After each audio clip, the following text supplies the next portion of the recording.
Hello everyone and welcome back to my channel. My name is Z. You probably know me. If you know me, you know why I say that. Today we are reading chapter 7, but not just 7, but chapter 8 as well. Yes, I know, a bit of a change from the usual setting, but it's because I've been gone so long. I think you guys deserve 2 chapters for the absence I have made, and I am deeply sorry about it. Today, we're just reading chapter 7 and chapter 8.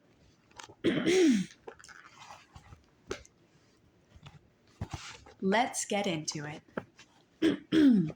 Chapter 7. My dinner goes up in smoke. Word of the bathroom incident spread immediately. Wherever I went, campers pointed at me and murmured something about toilet water? Or maybe they were just staring at Annabeth, who was pretty much still dripping wet. She showed me a few more places. The metal shop, where kids were forging their own swords. The arts and crafts room, where satyrs were sandblasting a giant marble statue of a goat man. And the climbing wall, which actually consisted of 2 facing walls that shook violently, dropped boulders, sprayed lava, and clashed together if you didn't get to the top fast enough. Finally, we returned to the canoeing lake, where the trail led back to the cabins. "I've got training to do," Annabeth said flatly. "Dinner's at 7:30. Just follow your cabin to the mess hall." "Annabeth, I'm sorry about the toilets." "Whatever. It wasn't my fault." She looked at me skeptically, and I realized it was my fault. I'd made the water shoot out of the bathroom fixtures. I didn't understand how, but the toilets had responded to me. Had become one with the plumbing. "You need to talk to the Oracle," Annabeth said. "Who?" "Not who. What? The Oracle. I'll ask Chiron." I stared into the lake, wishing someone would give me a straight answer for once. I wasn't expecting anybody to be looking back at me from the bottom, so my heart skipped a beat when I noticed 2 teenage girls sitting cross-legged at the base of the pier, about 20 feet below. They wore blue jeans and shimmering green t-shirts, and the brown hair floated loose around their shoulders as minnows darted in and out. They smiled and waved as if I were a long-lost friend. I didn't know what else to do. I waved back. "Don't encourage them," Annabeth warned. "Naiads are terrible flirts." "Naiads," I repeated, feeling completely overwhelmed. "That's it. I want to go home, now." Annabeth frowned. "Don't you get it, Percy? You are home. This is the only safe place on Earth for kids like us." "You mean mentally disturbed kids?" "I mean not human. Not totally human anyway. Half human." "Half human and half what?" "I think you know." I didn't want to admit it, but I was afraid I did. I felt the tingling in my limbs, a sensation I sometimes felt when my mom talked about my dad. "God," I said. "Half God." Annabeth nodded. "Your father isn't dead, Percy. He's one of the Olympians." "That's crazy." "Is it? What's the most common thing gods did in the old stories? They ran around falling in love with humans and having kids with them. Do you think they've changed their habits in the last few millennia?" "But those are just..." I almost said myths again. Then I remembered Chiron's warning that in 2,000 years, I might be considered a myth. "But if all the kids here are half gods..." "Demigods," Annabeth said. "That's the official term. Or half-bloods." "Then who's your dad?" Her hands tightened around the pier railing.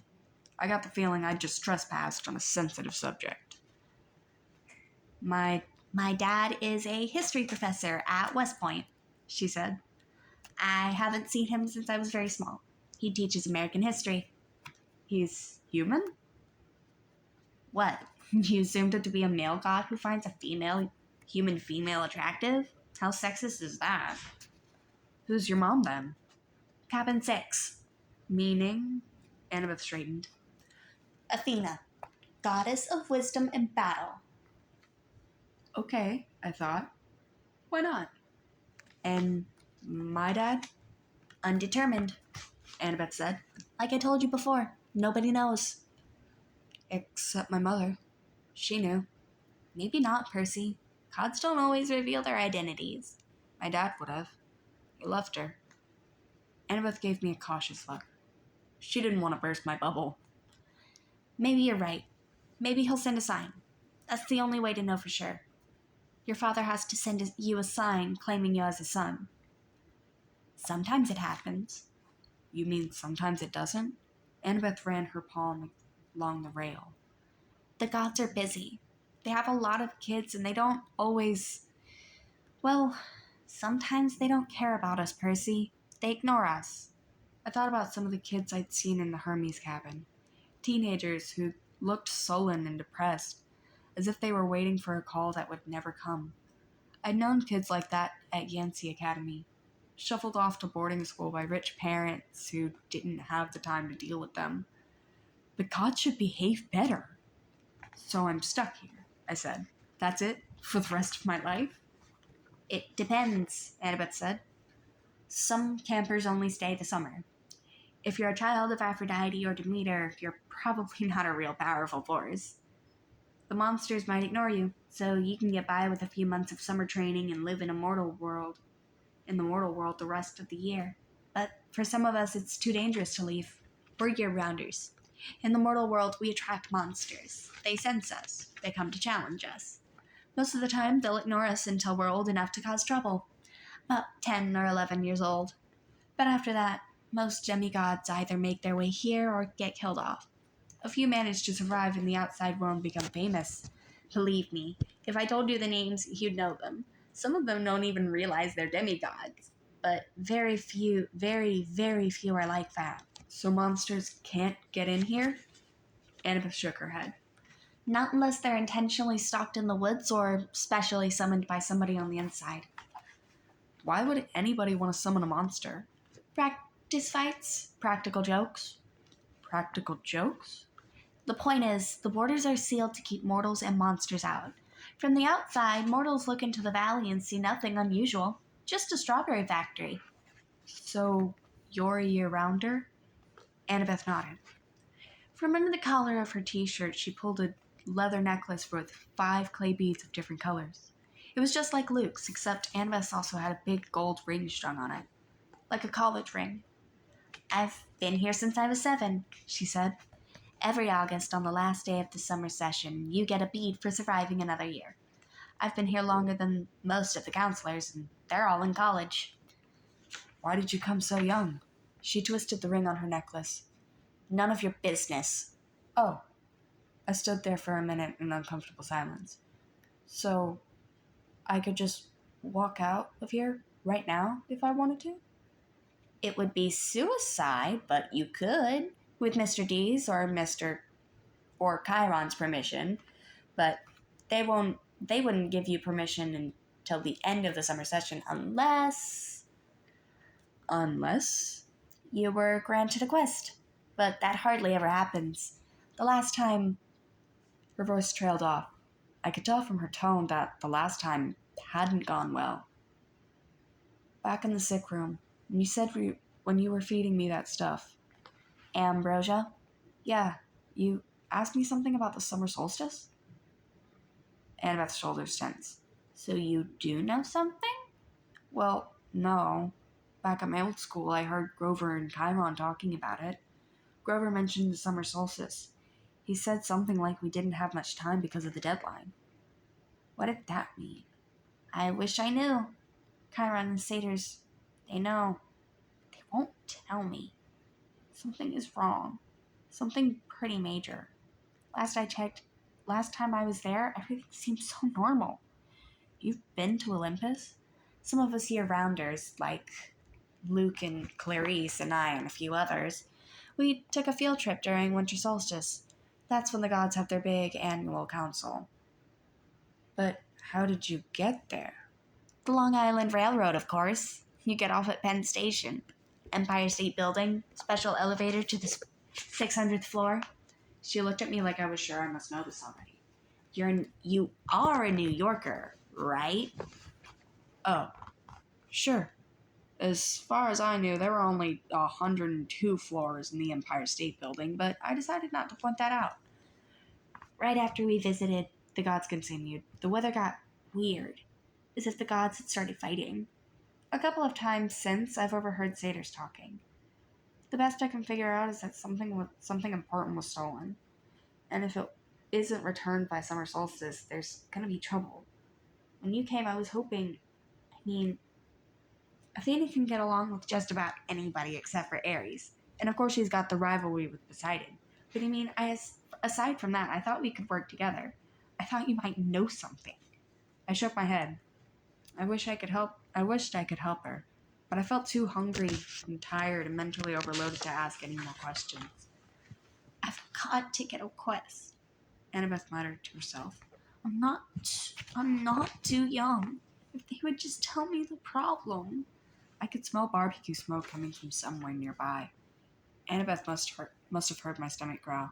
She told me to go on. She'd catch me later. I left her on the pier, tracing her on the finger across the rail, as if drawing a battle plan.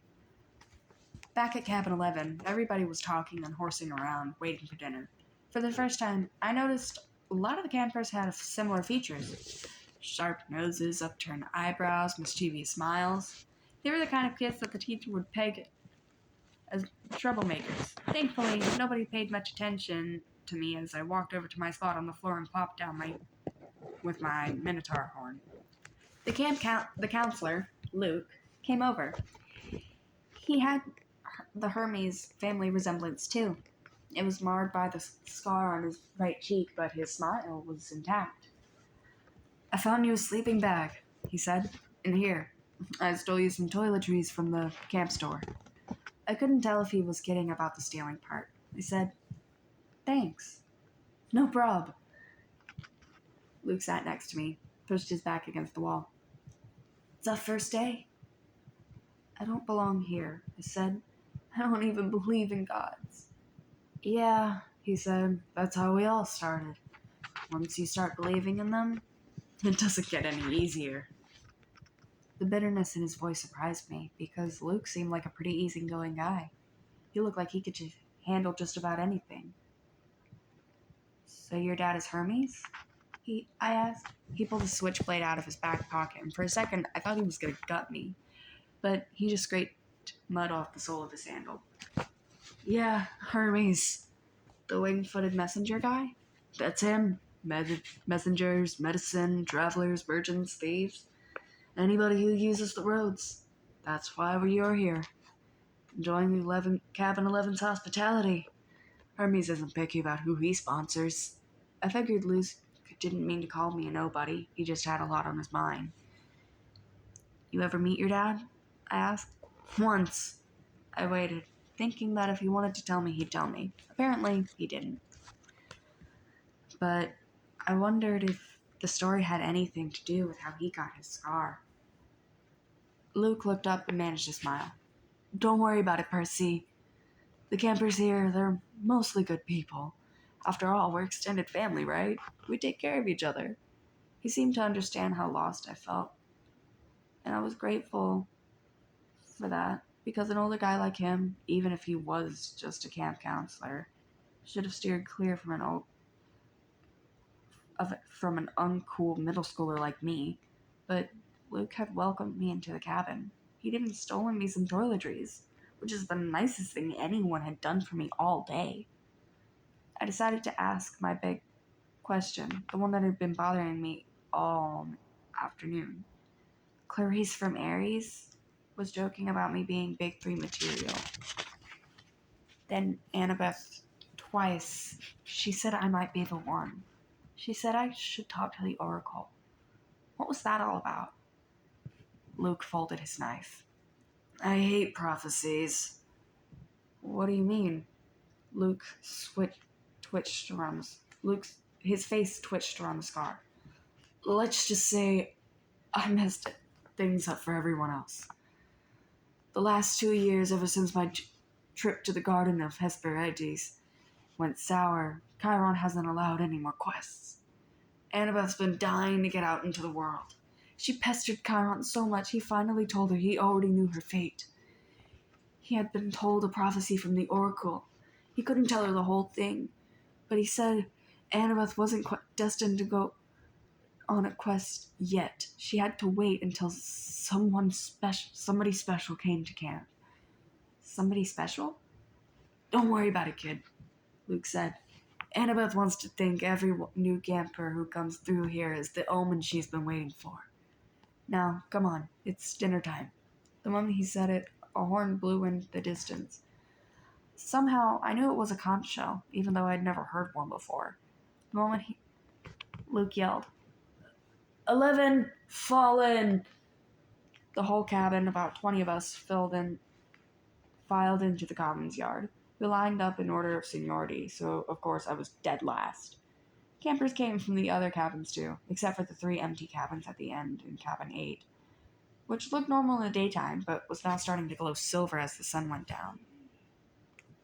We marched up the hill to the mess hall pavilion. Satyrs joined us from the meadow, naiads emerged from the canoeing lake. A few other girls came out of the woods. And when I say out of the woods, I mean straight out of the woods. I saw one girl, about 9 or 10 years old, melt from the side of a maple tree and come skipping up the hill. In all, there were maybe a 100 campers, a few dozen satyrs, and a dozen assorted wood nymphs and naiads. At the pavilion, torches blazed around the marble columns. The central fire burned in a bronze brazier the size of a bathtub. Each cabin had its own table, covered in white cloth trimmed in purple. 4 tables were empty, but cabin 11's was way overcrowded. I had to squeeze onto the edge of the bench with half my butt hanging off. I saw Grover sitting at table 12 with Mr. D, a few satyrs, and a couple of plump blonde boys who looked just like Mr. D. Chiron stood to one side, the picnic table being way too small for a centaur. Annabeth sat at table 6 with a bunch of serious-looking athletic kids, with her gray eyes and honey blonde hair. Clary sat behind me at Aries' table. She had apparently gotten over being hosed down because she was laughing and belching right alongside her friends. Finally, Chiron pounded his hoof against the marble floor to the pavilion, and everyone fell silent. He raised a glass to the god. To the gods! Everyone else raised their glass. To the gods! Wood nymphs came forward with platters of food. Grapes, apples, strawberries, cheese, fresh bread, and yes, barbecue. My glass was empty, but Luke said, "Speak to it. Whatever you want. Non-alcoholic, of course." I said, "Cherry Coke." The glass filled with sparkling caramel liquid. Then I had an idea. Blue cherry Coke. Then a soda turned a violent shade of cobalt. I took a cautious sip. Perfect. I drank a toast to my mother. She's not gone. Not permanently, anyway. She's in the underworld. And if that's a real place, then someday... "Here you go, Percy," he said, handing me a platter of smoked brisket. I loaded my plate and was about to take a big bite when I noticed everyone getting up, carrying their plates toward the fire in the center of the pavilion. I wonder if they were going for the dessert or something. "Come on," Luke told me. As I got closer, I saw everyone was taking a portion of their meal and dropping it into the fire. The ripest strawberry, the juiciest slice of beef, the warmest, most buttery roll. Luke murmured in my ear, "Burnt offerings for the gods. They like the smell." You're kidding. His look warned me not to take this lightly. But I couldn't help wondering why an immortal, all-powerful being would like the smell of burnt. Luke approached the fire, bowed his head, and tossed a cluster of fat red grapes. Hermes. I was next. I wished I knew what God's name to say. Finally, I made a silent plea. "Whoever you are, tell me, please." I scraped a big slice of brisket into the flames. When I caught a whiff of the smoke, I didn't gag. It smelled nothing like burning food. It smelled of hot chocolate and fresh baked brownies, hamburgers on the grill and wildflowers, and 100 other good things that shouldn't have gone well together. But it did. I could almost believe that the gods could live off that smoke. When everyone had returned to their seats and finished eating their meals, Chiron had pounded his hoof again for our attention. Mr. D got up with a huge sigh. Yes, I suppose I'd better say hello to y'all brats. Well, hello. Our activities director Chiron says the next capture the flag is Friday.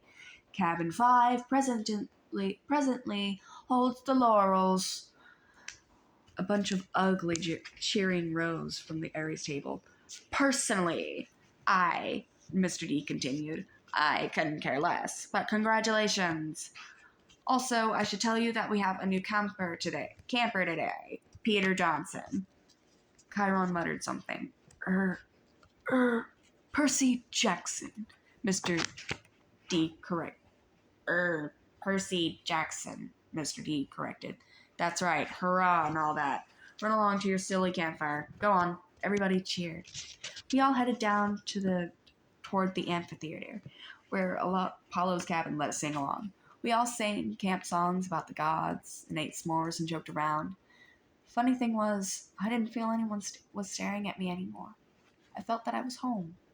Later in the evening, when the sparks of the campfire were curling into the starry sky, a conch horn blew again, and we all filed back to our cabins. I didn't realize how exhausted I was until I collapsed onto my borrowed sleeping bag, my fingers curled around the minotaur horn. I thought about my mom, but I had good thoughts. Her smile, the bedtime stories she would read me when I was a kid, the way she would tell me not to let bed bugs bite. When I closed my eyes, I fell asleep instantly. That was my first day at Camp Half-Blood. I wish I'd known how briefly I would get to enjoy my new home. And, well, as much as I would love to continue reading, I'm going to have to make this a two-parter. So, I will come back immediately with another video. So, these two videos will be uploaded at the same time. Chapters 7 and 8 will both be uploaded simultaneously, so you won't miss either of them. But I will have to say goodbye, as my storage is getting a little low and my phone doesn't quite like it. I hope you enjoyed, and I'll see you in the next part. To be continued.